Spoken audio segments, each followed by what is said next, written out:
tech mogul escaped to Tokyo with his lover, convinced he'd finally buried his past. But as luxury surrounded him, a quiet force was preparing to strike. When security knocked on his suite and his card stopped working, he realized his ex-wife hadn't vanished. She was executing her final move. There was something about the way the neon lights bled into the evening haze that made everything feel dreamlike, as if time had slowed down just for them. The clink of crystal glasses echoed in the penthouse of the Aman Tokyo, blending with the faint hum of a jazz pianist playing in the private lounge below. Logan Pierce, tech mogul, investor, and a symbol of Silicon Valley success, reclined in a velvet armchair near the terrace, soaking in the skyline and the moment. His lover, Suki, wearing a silk gown the color of rosé, laughed at something he said, her hand swirling the wine in her glass, one leg crossing over the other to reveal her gold heels. He had done it. Escaped. Not just from endless boardroom strategy sessions and investor expectations, but from Valerie, his ex-wife. The woman who had once built everything beside him, now a closed chapter he no longer wished to reread. Valerie had become a chain, always demanding transparency, always questioning his partnerships, his absences, his emotional drift. So he blocked her on every device, through every channel. She'd realize in time that it was over. For now, his priority was showing Suki the most opulent side of Tokyo. They had arrived earlier that morning via private jet, the kind with plush leather and champagne before takeoff from San Francisco. Now the dazzling metropolis below was their playground. Suki, nearly 20 years younger than Logan, looked at him like he was untouchable. Like the city existed at his will. That was what he loved most, how her admiration made him feel significant again. He poured more wine into her glass and lifted his to meet hers. "To us," he whispered, his tone laced with charisma. She gave him that same sultry, perfectly practiced smile she wore the night they met at a product launch. She had been the marketing lead for a Japanese wellness brand his company had just acquired. It took him less than 48 hours to lure her away to Dubai. 2 weeks later, she was his shadow. At least, that's what she believed. To Logan, women were seasonal luxuries, admired, then replaced. Suki leaned in, her lips grazing his ear. "You're finally free, huh?" she purred. He chuckled under his breath. "Valerie was dragging me down," he said, eyes fixed on the shimmering city below. "Now it's just us and everything else." Back in San Francisco, Valerie sat at a small mahogany desk, wrapped in a silence heavier than grief. Dawn hadn't broken yet, but she'd been awake since 4 a.m. She didn't need to check social media. The lawyer had already sent the photos. Logan never did subtle, not even when leaving his wife. One day he stopped coming home. The next, a separation notice from his attorney landed in her inbox. When she tried to call him, she discovered she was blocked. But Logan had underestimated her. Over the last 10 years, Valerie had absorbed far more than he thought. He believed her too soft-spoken, too domestic to grasp how his business worked. In truth, she had studied his every move, every international wire, every tax loophole, every time he disguised personal expenses as corporate strategy. She never intended to weaponize it. She believed in him. She built a future with him. Dreamed of a family, lake houses, legacy. But when betrayal replaced belief, Valerie transformed. She opened her laptop. A folder labeled Logan International Holdings glared back at her. She had every file. She didn't crave revenge, that wasn't her nature. But she would not be cast aside like a trend gone out of season. Logan thought she would vanish without his last name, his contacts, or his money. He didn't know she had already consulted a white-collar crime attorney and a forensic audit expert. Everything was in motion. An international asset freeze wasn't an idea, it was imminent. All they needed was for Logan to misuse at least $50,000 of corporate funds for personal use. And Tokyo. Tokyo was never cheap. Back in the penthouse, Logan flicked through his company banking app while Suki showed him a luxury shop on her phone she hoped to visit tomorrow. He wired $10,000 to the hotel, a concierge account to cover their private driver, then another $5,000 wired to Suki's personal account. Logan's company had more than enough liquidity to cover their week-long retreat. The board wouldn't notice. They never did. And even if someone raised a question, he'd just label it client engagement. It lived in a gray zone, but Logan had always thrived in the gray. I want to take you on a hot air balloon ride over Mount Fuji, he said casually, kissing her neck. She giggled and murmured how romantic he was. He smiled, pleased. Valerie never appreciated things like that. She always asked if the expenses were tax-deductible. By early morning, Logan was still asleep, one arm draped across Suki's bare waist, as the city outside slowly stirred to life. But 3 floors below, at the front desk, a tall woman in a sharply cut navy pantsuit handed a thick envelope to the manager. Her badge read, Naomi Takeda, Bank Liaison, Compliance Tokyo. This is urgent, she said in crisp English. Suite 510, immediate delivery. The hotel staff nodded.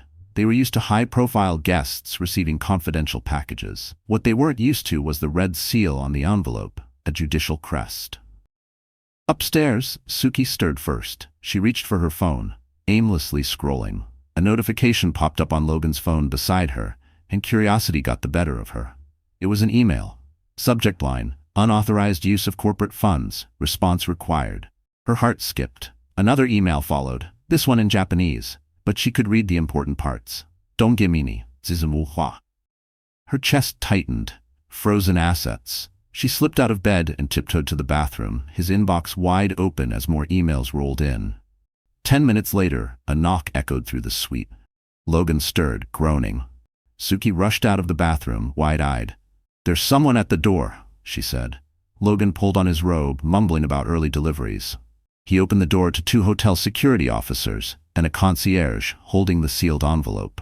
The officer spoke calmly, but firmly. Mr. Pierce, we've been instructed to deliver this notice. It concerns an immediate suspension of financial privileges linked to this suite. What? Logan blinked, the fog of sleep clearing like smoke after an explosion. He took the envelope, tearing it open. As he read the words meaning, a cold, crawling feeling started in his gut. Behind him, Suki's voice came quiet but sharp. Logan, what did you do? He looked up, suddenly aware of how quiet the room was. The world, suddenly, too real. The curtain had lifted. Tokyo, once his escape, now felt like a trap.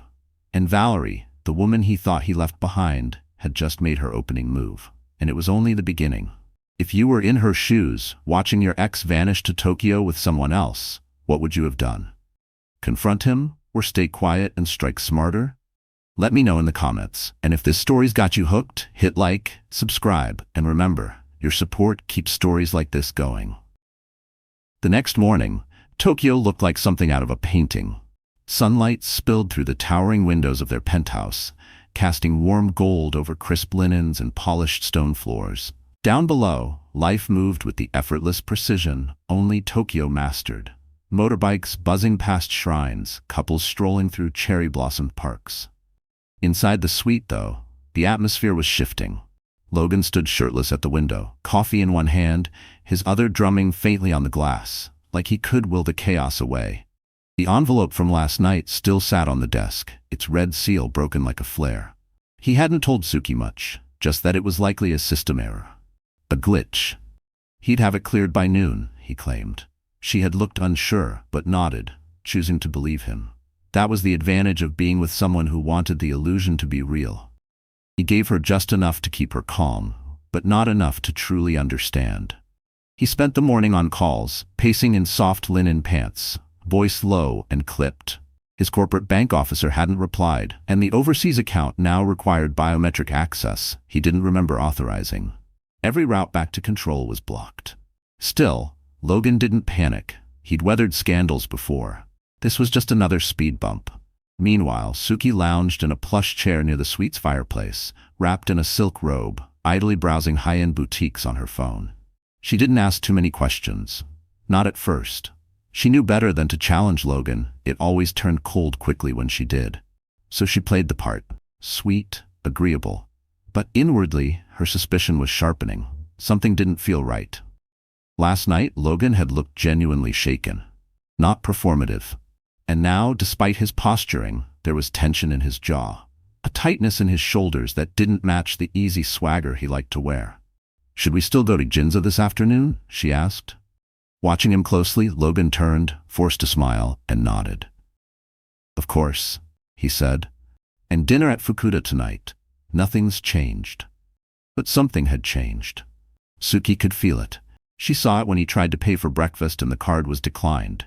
She saw it when he asked her to cover the bill, just for today. It was the first time he had ever asked her to pay for anything. The same man who once rented an entire bullet train car just to skip Tokyo traffic was now whispering with the concierge about spending limits. She didn't say anything. Not yet. But her thoughts were moving fast. They walked Omotesando that afternoon like a polished couple in a magazine spread. Tourists glanced at them. Him in a sharp tailored suit, her in heels that tapped like punctuation against the pavement. But beneath the luxury, Suki was reading every sign. The way he kept checking his phone, the way his smile stopped short of his eyes, the way he dodged any question about his business with vague phrases like shifting operations and international restructuring. At Mikimoto, she tried on a pair of earrings, simple diamonds, elegant and unmistakably pricey. She adored them. But when Logan told the associate to hold them for later, Suki knew something was wrong. He never waited. Not with her. Not with anything. She excused herself to the restroom and, once inside, locked the door and pulled out his tablet. Something he'd left in her tote earlier that day. What she found wasn't just troubling, it was dangerous. Dozens of unread alerts from financial institutions, red flags, and a long message from his CFO in San Francisco that began with, "We need to address the fund withdrawals." She returned to the store with her face calm, but her thoughts storming. Logan didn't notice. He was too busy performing calm. They left without buying anything, and Suki slipped her arm into his like nothing had changed. That evening at dinner, she ordered wine. He chose water. She asked her questions gently, the kind that didn't sound accusatory but were meant to uncover. "This company card, it's from your business account, right?" He paused only briefly before flashing a smile. "Of course, part of the executive package, perks of the role." Suki nodded, watching him lie like he'd done it all his life, but the mirror was cracking, and she had no intention of being shattered with it. Back in San Francisco, Valerie sat in her attorney's office, her posture steady, her expression unreadable. Across from her sat Yasuko Arai, a legal force, Japanese, sharp, fearless. She'd spent the past 5 years dismantling white-collar crimes across Asia. Now she was working for Valerie. "He's abusing corporate funds," Yasuko said smoothly, pointing to a digital report of wire transfers, luxury hotels, lavish gifts, private cars, none of it approved by any board. "We're ready to move forward. Once the Tokyo courts approve the freeze extension, he'll be locked out of every Japanese-linked account." Valerie nodded, her hands wrapped around her coffee cup. "He won't expect it." Yasuko tilted her head. "You're impressively calm, given what he did." "I've had time," Valerie replied. "Rage fades, clarity doesn't." She looked ahead. "He didn't just betray me. He erased me. This isn't revenge, this is correction." By the time Logan and Suki returned to their suite that night, something had changed in the air. She didn't reach for him. He didn't reach for her. They moved through the space like strangers trying to ignore a landslide. Logan mumbled about lawyers and bank wires and stepped out onto the balcony with his phone. Suki sat at the edge of the bed, staring into the mirror, suddenly unsure of who she was in this whole story. She thought she had won, thought she'd seduced a man of wealth, power, and access. But now she wasn't sure if she was his partner or his liability. And as she picked up the folder he'd tossed aside earlier, the one with the Japanese court seal, she realized the truth wasn't just messy. It was criminal. And she wasn't going down with him. Not in Tokyo. Not anywhere. Not ever. It was nearly midnight in San Francisco when Valerie closed the final folder on her kitchen table. The air was still, interrupted only by the distant hum of an old fridge and the soft whoosh of a passing car below. She lived on the 12th floor of a charming but aging building in Nob Hill, a far cry from the glass-walled home she once shared with Logan. But this space was hers. Every piece in it, from worn paperbacks to mismatched ceramics, had been chosen or kept by her. There was no space for indulgence anymore. Only clarity. Only truth. Only what mattered. A single lamp cast warm light over the documents spread before her. Bank records, tax files, wire logs, and internal memos from the company Logan once swore would define their future. Each page had once passed through her hands, back when she managed the nonprofit arm, before he forced her out with carefully worded kindness and a carefully staged restructuring. He had said it was about public perception. But she understood it was about control. Logan didn't want a woman who could challenge him. He wanted a symbol. Valerie had been too intelligent, too grounded, too unwilling to play along and smile. Her eyes drifted toward a photo on her desk, her and Logan on their wedding day a decade ago.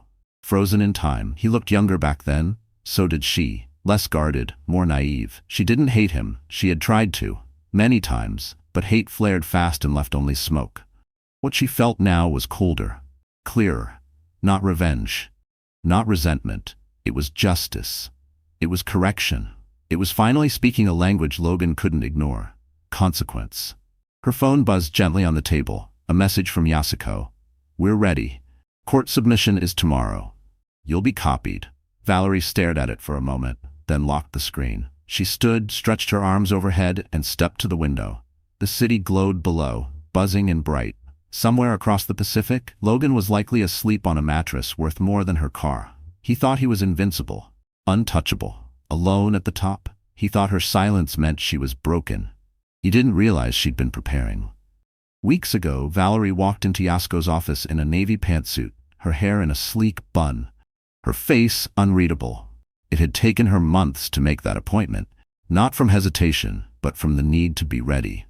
She had spent the early weeks after the separation drowning in disbelief, reliving every moment, every dinner, every quiet humiliation passed off as affection. Logan had made her feel like background noise in the soundtrack of his success. But now, she had proof. She had files. She had a team. Yasuko welcomed her with a knowing nod. "I've seen your file," she said. "Most women show up angry, devastated, desperate to hit back. You're different." "I don't want revenge," Valerie had said. "I want the truth to count." They started that same day. Yasuko had access to forensic analysts, corporate investigators, legal researchers. They reviewed every email, every transfer, every business dinner that looked more like personal luxury. Logan had been careless, maybe not criminally yet, but enough to trigger corporate violations, especially on overseas spending not authorized by the board. The Tokyo trip? It was a gift. Valerie just had to wait for him to sign his own admission, probably over dessert. Now, back in her small apartment, Valerie allowed herself one breath. She sat in the worn armchair near the window and let the air fill her chest. Tomorrow, Yasuko would file an emergency petition with the Japanese courts to freeze all non-salary assets tied to Logan's companies. The paperwork was procedural, but the consequences were anything but. His cards would stop working, the hotel would be alerted, he'd be marked as high risk by banks, and the most satisfying part? She wouldn't have to lift a finger. The very systems Logan thought were built to protect him would turn on him. She thought of Suki, the mistress. She held no hatred toward her. Suki was a symptom, not the illness. Just another young woman pulled in by wealth, prestige, the perfect lie Logan had crafted. Valerie had been that woman once. She knew how the story started. But what Suki didn't know yet was how it ended. When the music stopped, when the money vanished, when the man she thought loved her turned cold and distant. Yasuko's team had done their job thoroughly. They'd found Suki's name linked to several transactions, wired from Logan's business accounts to her personal debit card, labeled as marketing expenses. Valerie had smiled at the breakdown. $2,000 for a dress, $3,000 for a spa weekend, $6,000 for private language lessons, every yen tracked, every purchase a breadcrumb. It had taken Valerie years to stop doubting herself, to realize she wasn't the problem, that her instincts hadn't failed her. That staying composed in the face of emotional manipulation wasn't weakness. She remembered the nights Logan came home late, drenched in expensive cologne and secrecy, how he brushed off her questions as jealousy or insecurity. She remembered how he made her feel outdated, like something needing an upgrade to remain valuable. But she wasn't orbiting him anymore. She had formed her own gravity. Across the ocean, Logan was still trying to contain the chaos. Endless calls to his CFO, to his attorney, to the hotel's finance office, all met with blank stares and confusion. The systems were rejecting him, his emails were bouncing. But the most disturbing sign of all, a message from the board chair, "We need to talk, immediately." He was sweating now. Suki noticed. But she didn't say anything. Not yet. She was watching him closely, like a predator watching something about to break. Something had shifted, something final. She didn't need to understand the legal jargon, but she knew what power looked like when it slipped. The canceled bookings, the trembling hands, the frantic checking of accounts. Suki had always admired power, but she wasn't loyal to it. If Logan was going down, she had no plans to go with him. Valerie returned to her desk and carefully placed all the paperwork into a sleek black folder. She slipped the folder into her bag, then walked toward the bedroom, turning off the lamp behind her. In the dark, the city lights shimmered across her ceiling like quiet fireworks. She didn't feel victorious. She didn't feel bitter. She felt ready. She had spent years living in the echo of Logan's ambition, helping build a dream that never included her. But now she had her own map. And when the moment arrived, and it was close, he wouldn't even see her coming. Not right away. Not until it was too late. Because the most dangerous person in any story is never the one shouting. It's the one you forget is still in the room. And Valerie was done being forgotten. The afternoon sun in Tokyo poured thick through the floor-to-ceiling windows of the suite, casting warm amber light over the glossy floor. It could have been romantic, if not for the thick silence between Logan and Suki. She sat near the edge of the bed, legs crossed, scrolling through her phone like she was hunting for a way out. Her face gave nothing away. Logan paced near the minibar, a glass of untouched whiskey in his hand, eyes flicking from his phone to the folder on the desk, the one stamped with the Japanese court seal. Like an intruder that refused to leave. His world, once airtight and carefully crafted, was beginning to unravel. And with every ignored call, every bounced message, he felt the threads come loose. Suki had said very little since the encounter with hotel security the night before. She had asked questions, light, indirect, but Logan had answered them with charm-coated vagueness. It wasn't enough anymore. She wasn't naive. Her quiet wasn't confusion. It was calculation. He finally turned to her. "What's going through your mind?" Suki looked up slowly, her eyes sharp. "I'm wondering how you're planning to pay for the rest of this trip," she said flatly. "Because unless the Japanese courts take IOUs, we're in trouble." Logan set the drink down harder than necessary. "It's temporary," he said, then quickly softened his tone. "Just a clerical screw-up. Someone in San Francisco flipped the wrong switch. I've got it under control." She arched a brow. "You always say that. I've got it handled." "But I've seen your inbox, Logan. You're not handling anything. You're reacting." He opened his mouth, but the words didn't come. Because she was right. The emails weren't just red flags, they were explosions. His CFO had flagged the charges. The legal team had warned about international violations.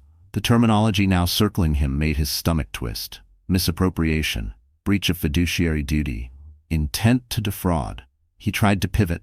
"Don't pretend you were just along for the ride. You've enjoyed the benefits." She laughed, dry and sharp. "You mean the rooms and shopping bags? You were the one moving money around, not me. I never asked you to hide transfers under my name. That's on you." He walked toward the window, gripping the frame. The Tokyo skyline, once a symbol of indulgence, now looked like confinement. "You think Valerie's behind all this?" he asked quietly, more to himself than her. Suki walked to the desk, picked up the legal envelope, and held it out. "This isn't from some basic court. This is international enforcement. You really think this kind of thing just happens?" She stared at him. "Someone built this, Logan. Someone who knew you, who watched and waited." He didn't answer, but he didn't need to. He felt it now. Valerie, of course. She'd had access to everything. She always had. She managed the audits, the philanthropic funds, the internal controls. She knew exactly where to look. He had underestimated her. Again, Suki's voice softened. "You know what scares me most? It's not the charges. It's that you've been playing games with real people's lives, and I don't think you even realize it." She didn't blink. You walk into a room and expect everyone to revolve around you, and when things fall apart, you blame the orbit. Logan said nothing. He wanted to fight back, but all he could feel was weight pressing against his chest, heavier with each passing second. That night, as Logan tried frantically to reach a US-based attorney who could operate in Japan, Suki went for a walk, alone.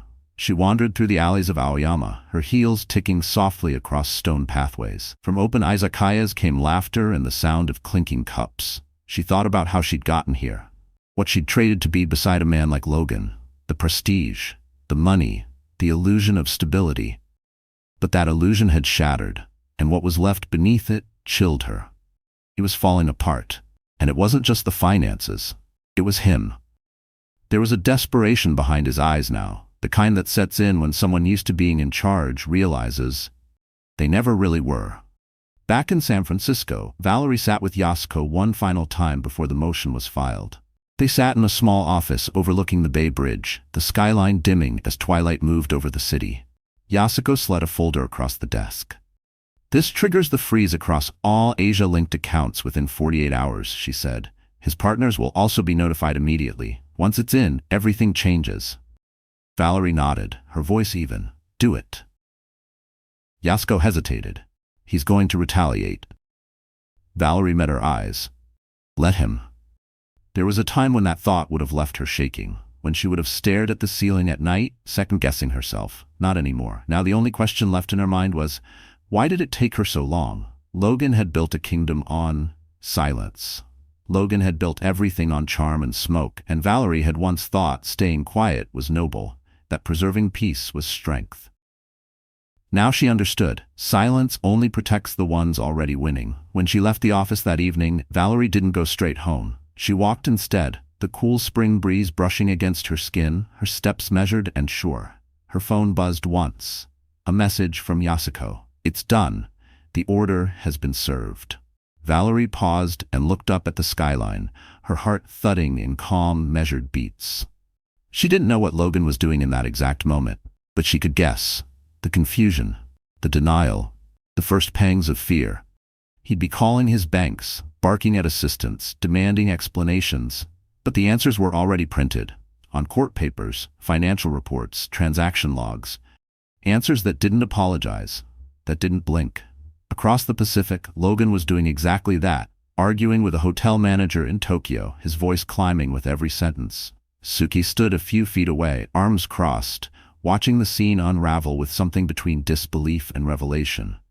She'd admired him once, or maybe just the illusion of him. Now she saw the man behind the tailored suit. A man backed into a corner by his own arrogance. When they finally returned to their suite, Logan slammed the door. "It's a mistake," he said. "I'll take care of it, you'll see." Suki didn't respond. She walked straight to the bathroom. Before shutting the door, she spoke without turning.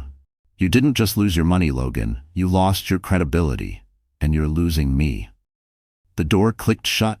Logan was alone. He looked around the room, once a display of wealth, now a cage. The documents were still on the desk, the whiskey untouched. He collapsed into the chair, pressing his fingers into his temples, thoughts spiraling. Valerie, she had done this, but how? And why now? He didn't know yet. But something terrifying was dawning on him. She hadn't vanished. She'd just gone quiet. And now, she was speaking in a language he couldn't escape. Outside, the Tokyo evening air carried hints of sakura, smoke, and perfume. The city glimmered under the soft glow of lanterns and passing taxis. From the rooftop of the Grand Mitsuki, where staff glided across tiled floors with trays of sushi and champagne, it was easy to pretend the world was flawless.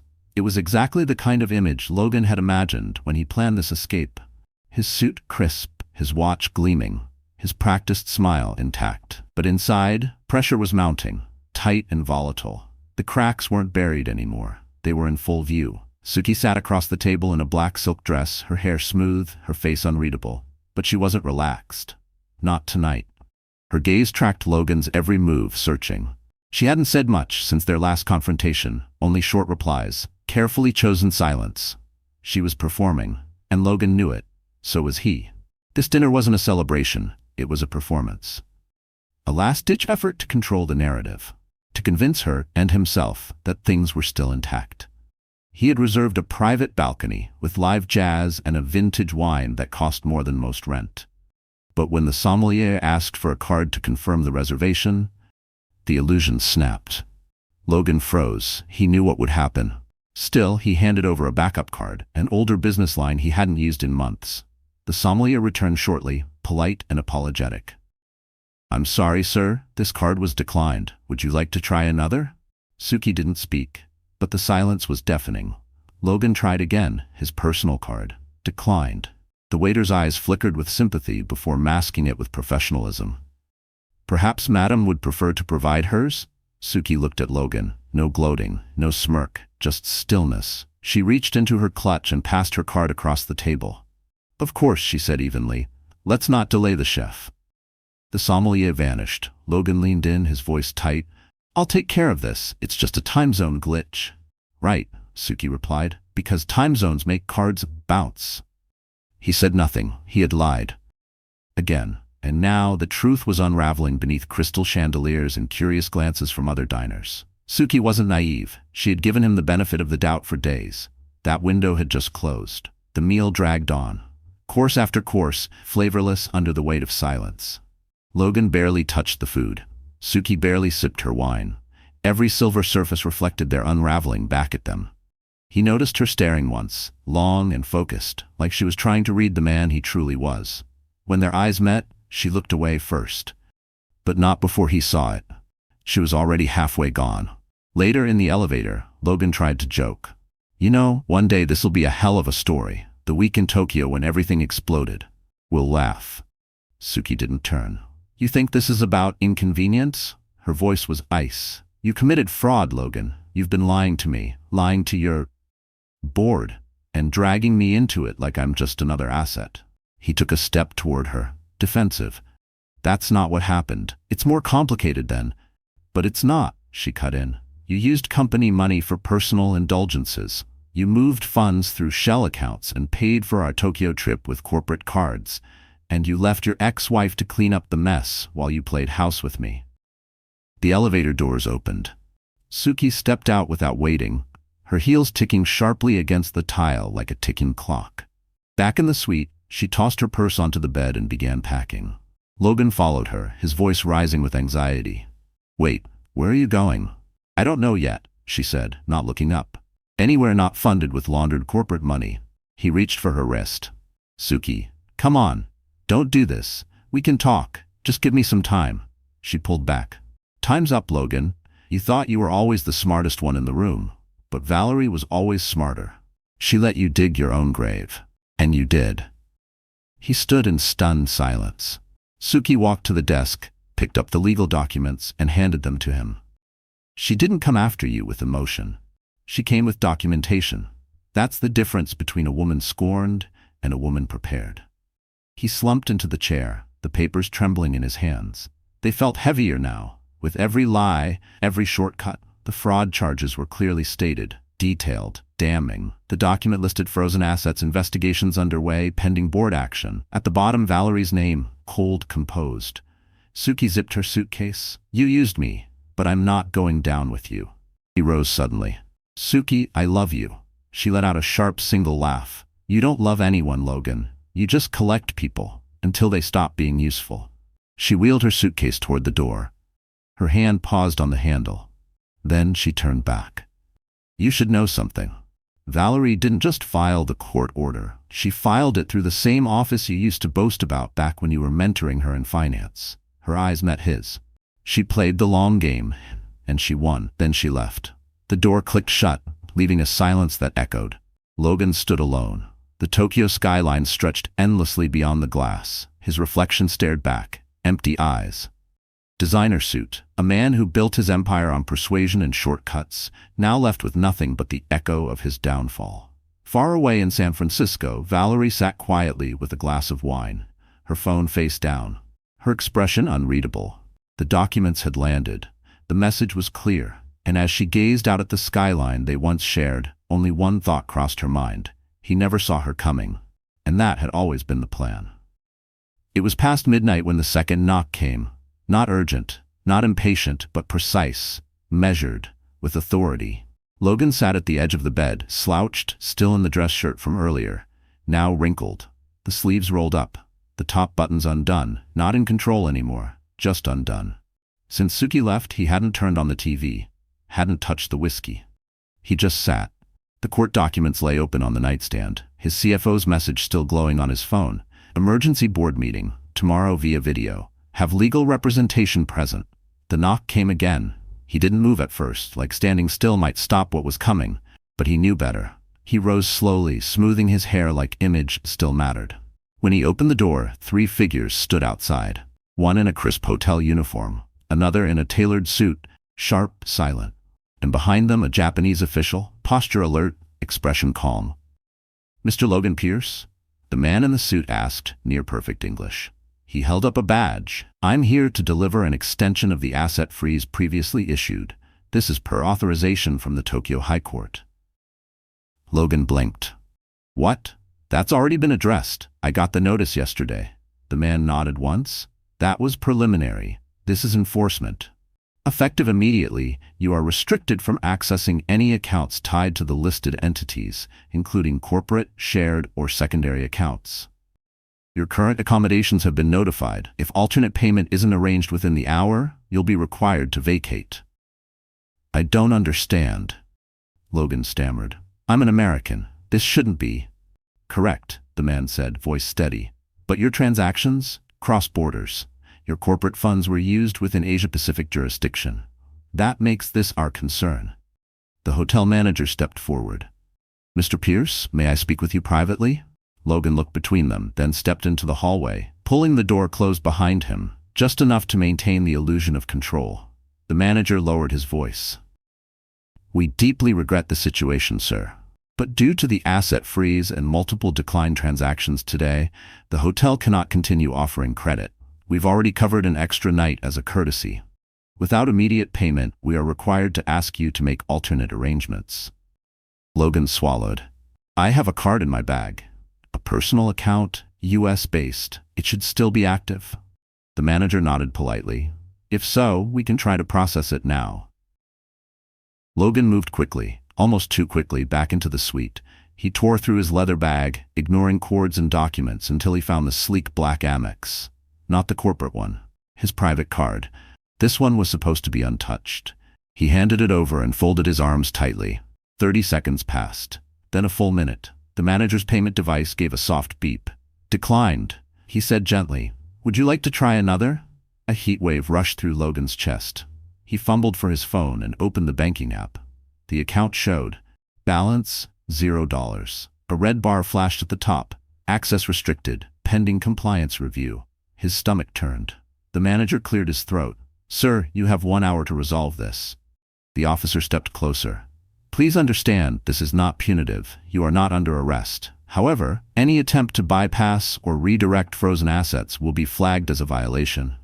Then they left, leaving Logan standing in the doorway of a suite that no longer belonged to him.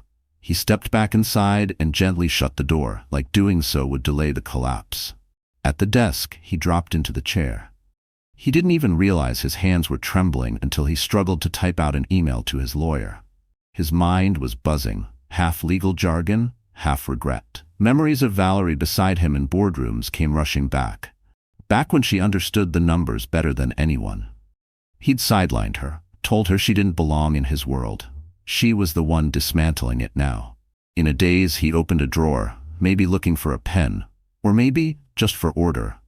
Instead, he found hotel stationery. He pulled out a sheet and stared at it. Eventually, he scribbled the only words that came to mind. "This isn't over." Then, ashamed of the drama in it, he crumpled the paper and tossed it into the bin. Minutes bled into an hour. No reply from legal. A vague message from his financial advisor. "Stay calm. Wait for U.S. markets to reopen." He let out a bitter laugh. Time zones don't matter when your life is imploding. Then came the knock. Soft, measured, final. Logan opened the door to the same manager, now joined by a concierge. "We've arranged a transfer to one of our sister hotels nearby," the manager said. Smaller, but still comfortable. Logan didn't argue. He just nodded and turned to pack. He folded his clothes in silence. The suits that once made him feel untouchable now looked absurd. Tailored jackets, Italian shoes, monogrammed cologne. He zipped the suitcase and followed the concierge, his footsteps echoing down the hallway like a procession. At the front desk, the manager gave a polite nod. "I hope this matter is resolved soon, sir." Logan didn't respond. Outside, the Tokyo night air was cooler than he remembered. Not cold, just sharp enough to force him to feel it. The city pulsed around him, taxi lights reflecting on damp pavement, distant music from rooftop bars, laughter from people who still had reasons to laugh. His new hotel was tucked into a quiet street near Yushima. The concierge handed him an old-fashioned metal key and wished him good night. The room was plain: a full-size bed, a small wooden desk, a single window that let in a draft. No skyline view, no polished floors. No minibar. He sat on the bed and checked his phone. He tried Suki again, straight to voicemail. Then he opened his email. Unread messages stacked like bricks. Internal reports, external complaints. One from a board member, subject line, "What were you thinking?" He didn't open it. Instead, he turned off the screen and let the device drop beside him. Exhaustion crept in, but sleep wouldn't come. Because he knew? Somewhere across the Pacific, Valerie was still awake. And she wasn't wondering what he was thinking. She already knew. The morning after the asset freeze felt different. Not just colder, but hollow.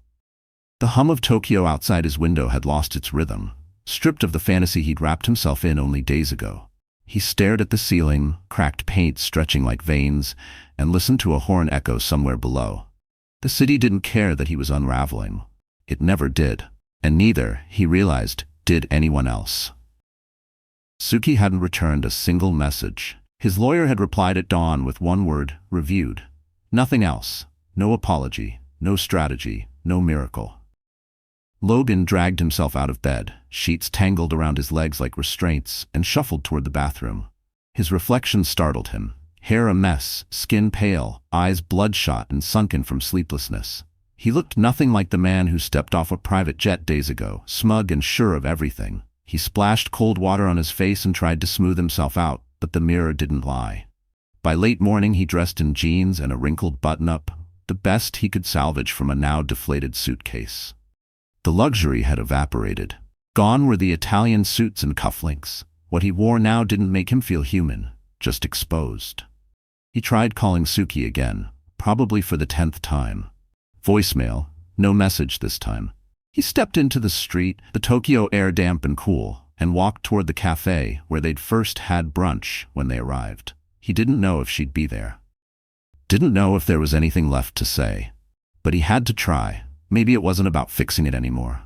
Maybe it was about facing it. The cafe was nearly empty, just a few locals nursing lattes and reading the morning news.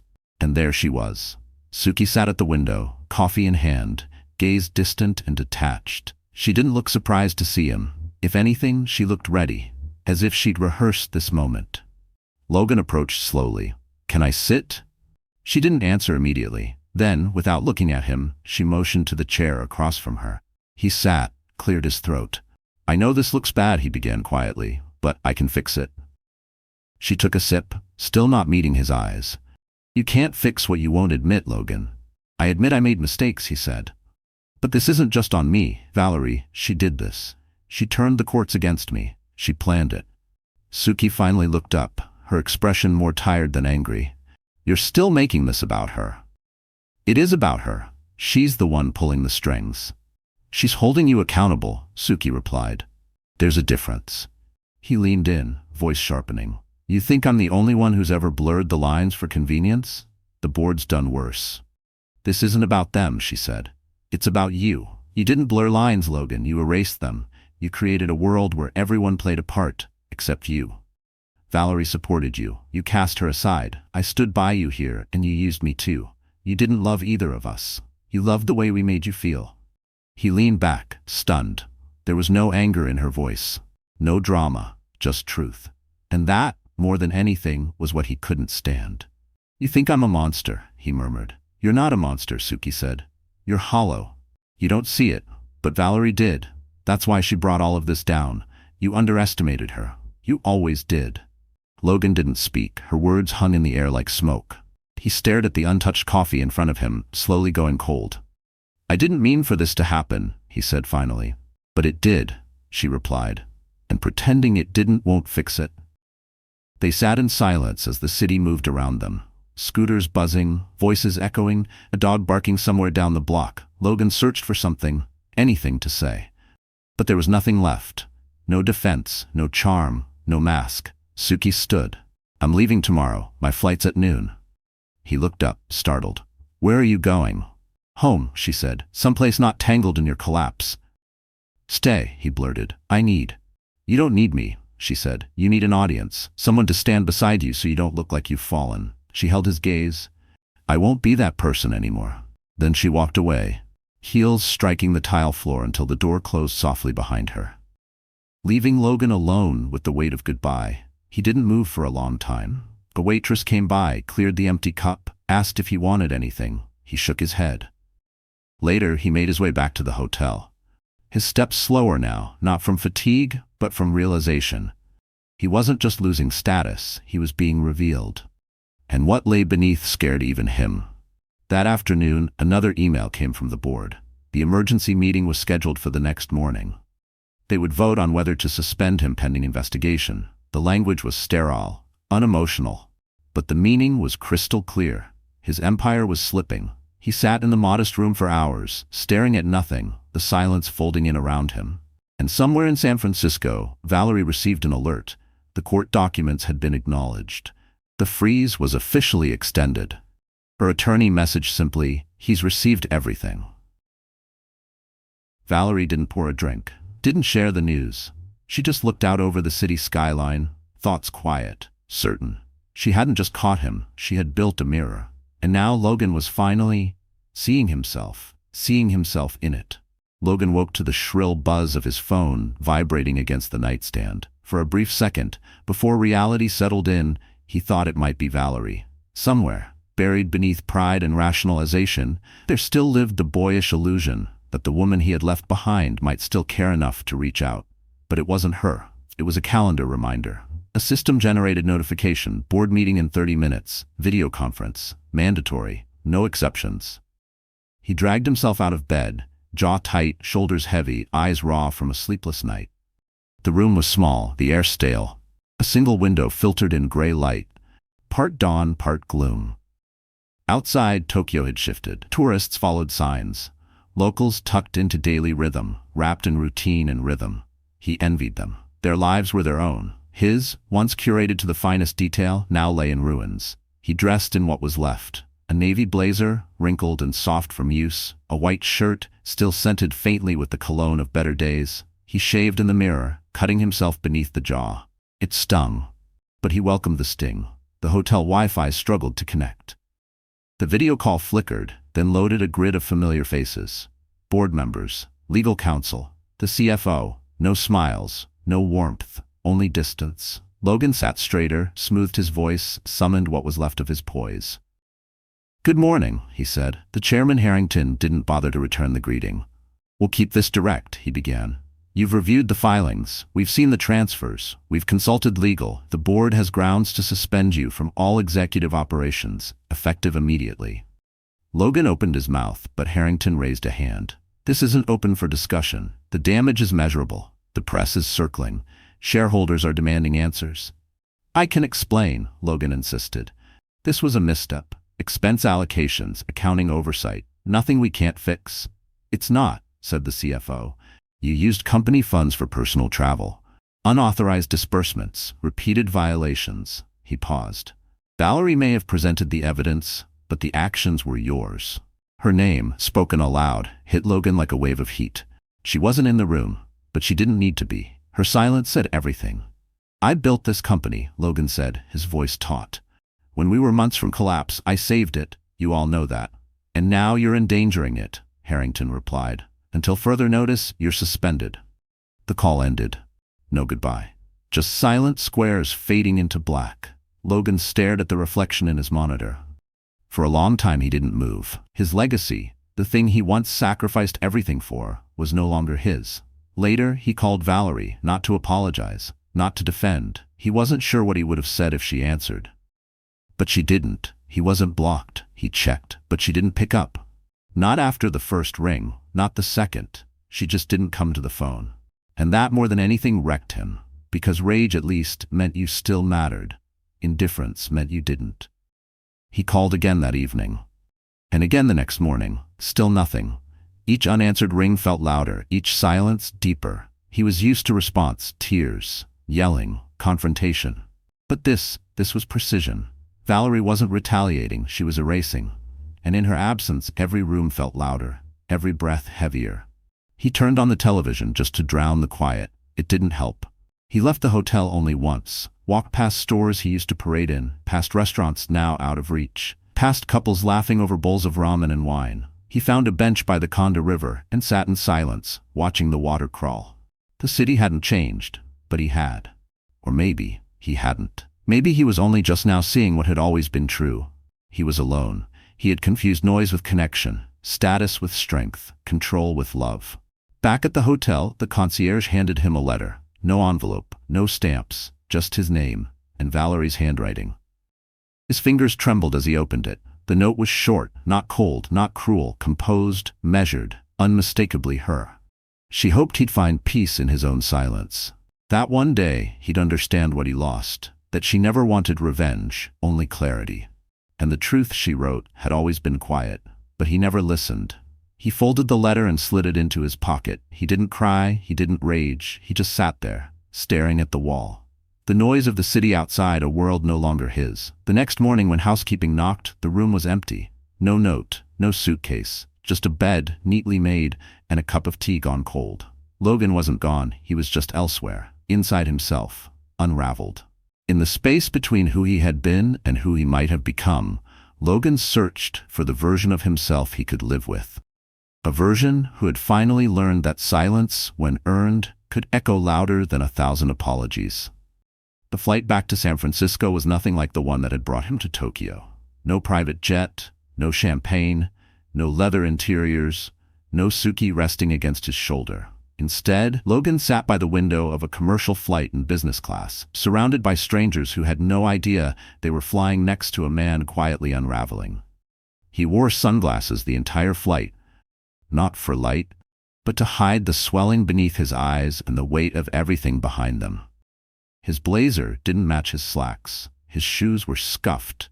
The man who once prided himself on being the most polished person in any room now looked like someone who had stepped out of a life that no longer fit. The airport buzzed, busy and loud. No one noticed him. He used to get looks, nods, a smile of recognition. Sometimes someone would say they had seen him on a panel, heard him speak, read something he wrote. Now he moved like a shadow through the terminal, dragging a basic suitcase that looked borrowed. He didn't go home. He wasn't ready to see the building, or the staff, or the penthouse suite that now felt like a museum of loss. Instead, he checked into a business hotel a few blocks from his company's office, one he had once used for out-of-town executives and partners, a place that used to treat him like a king. Now it offered him lukewarm greetings and neutral expressions. The board had voted. He was officially suspended, indefinitely. The media had caught the scent. Headlines were circling like sharks. Tech CEO faces investigation over misused company funds. Tokyo trip sparks legal trouble for Bay Area executive. And amid all the noise, Valerie's name began to appear. Not as a bitter ex-wife, but as a whistleblower, a strategist, a woman who used the very playbook Logan had written to beat him at his own game. He scrolled through the online comments at night, even when he knew he shouldn't. People called him arrogant, careless. Some mocked him. Others said it was overdue. But the worst weren't the jokes. The worst were the ones that told the truth. That he'd taken something promising and spoiled it with entitlement. That he'd built something fragile and acted like it was permanent. That the empire was never real. He hadn't heard from Suki since the cafe. She posted one photo the next day. Her on a plane, sunglasses on. The caption beneath, "Some flights take you home. Others bring you back to yourself." There was no mention of him, no reference to what had happened. Just a clean, graceful exit. She would be fine. She always knew when to walk away, and she had, right on time. At the office, whispers moved through the halls like drafts. People avoided his name. Some emails went unanswered. Others replied with formal coldness. His assistant of 4 years sent one message, "I'm sorry, I didn't know." He stared at it for a long time, then deleted it. There was no apology that could undo this, nothing to unmake what had already happened. In his absence, Valerie had stepped in, not with a title, but with purpose. She had been invited to consult on compliance reviews. Her insights were now being used to rebuild the system he had broken.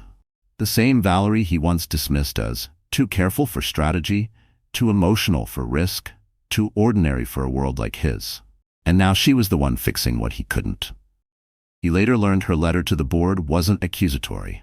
It was structured, clear, evidence-backed. She didn't attack, she presented, precise, unforgiving, undeniable.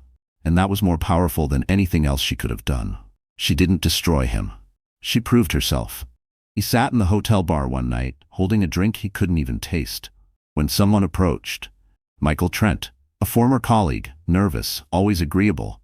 "Didn't expect to see you here," Michael said, sliding into the seat next to him. Logan gave a half smile. "Yeah, I didn't expect a lot of things." Michael hesitated, then said, "They're saying Valerie might take a formal advisory role." Logan sipped his drink. "She should." Michael looked surprised. "You really think so?" "She's the only one who saw the fire coming," Logan replied. "The rest of us were too busy lighting matches."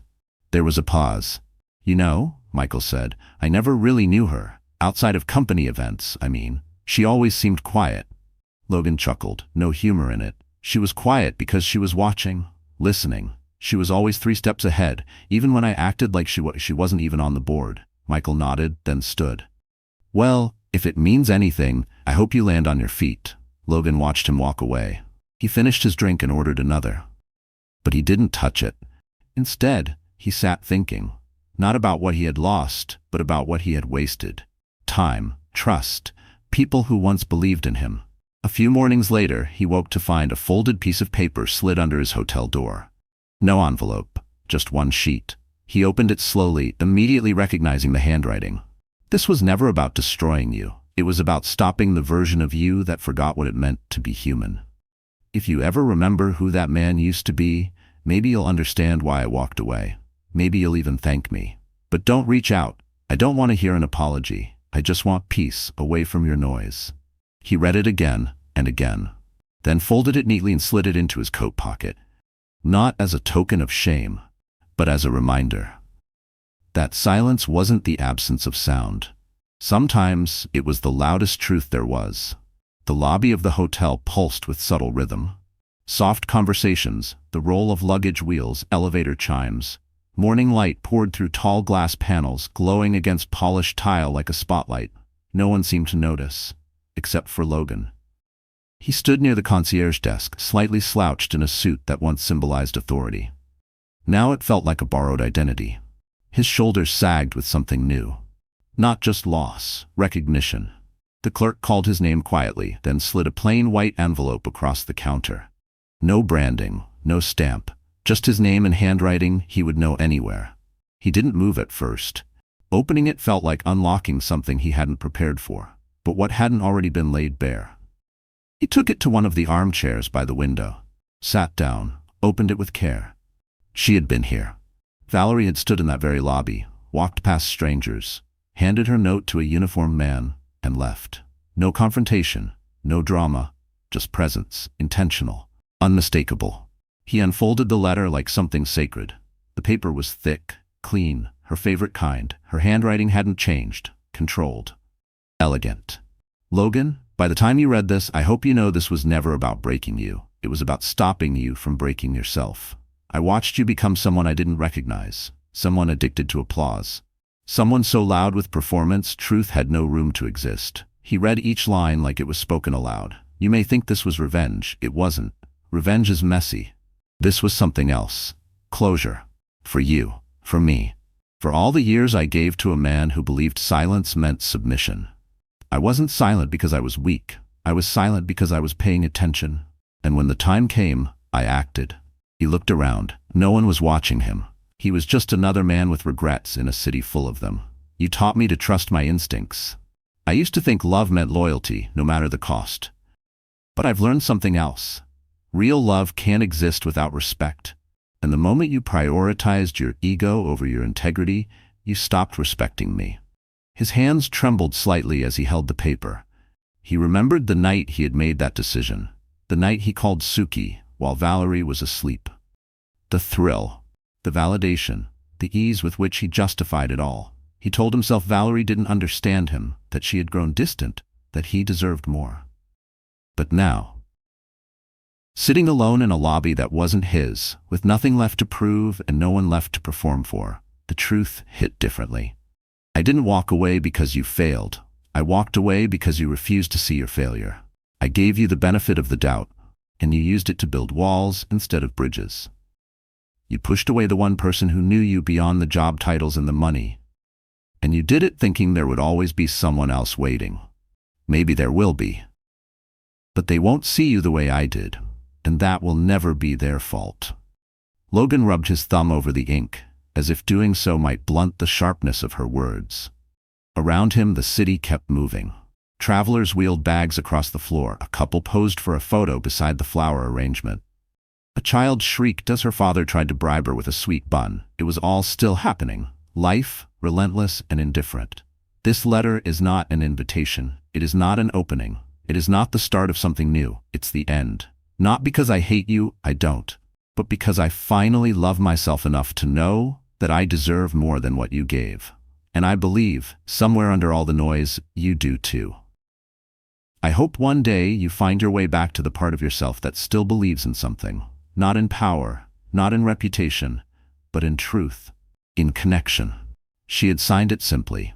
Valerie. Logan folded the letter slowly, deliberately, then slipped it into the envelope and tucked it inside his coat. He didn't cry, not because it didn't hurt, because it did. But tears wouldn't matter now. They wouldn't undo the past, wouldn't change what had already been lost. Valerie wasn't angry anymore. She was resolved, and that somehow was more final than rage ever could be. He remained seated for what could have been an hour, maybe more. Outside, the sky lightened, the lobby filled. Eventually, he stood, placed the envelope deeper in his pocket, and walked toward the revolving doors. No one looked up. No one called out. Outside, the wind brushed against his face, and for the first time in weeks he felt something close to clarity. He had spent years building an empire of mirrors, caring more about how things looked than what they truly were. And in the end, it hadn't been stolen. He had let it crumble, piece by piece, convinced that if he smiled brightly enough, no one would see the fractures. But Valerie had seen them. She had always seen everything. And now, as he stepped onto the quiet street of the city he once ruled from behind corner offices and glass towers, he carried nothing but the silence she left behind. A silence that spoke more than any courtroom, more than any press release, more than any apology ever could. Because sometimes the final word isn't shouted, it's written, folded, delivered quietly in a hotel lobby.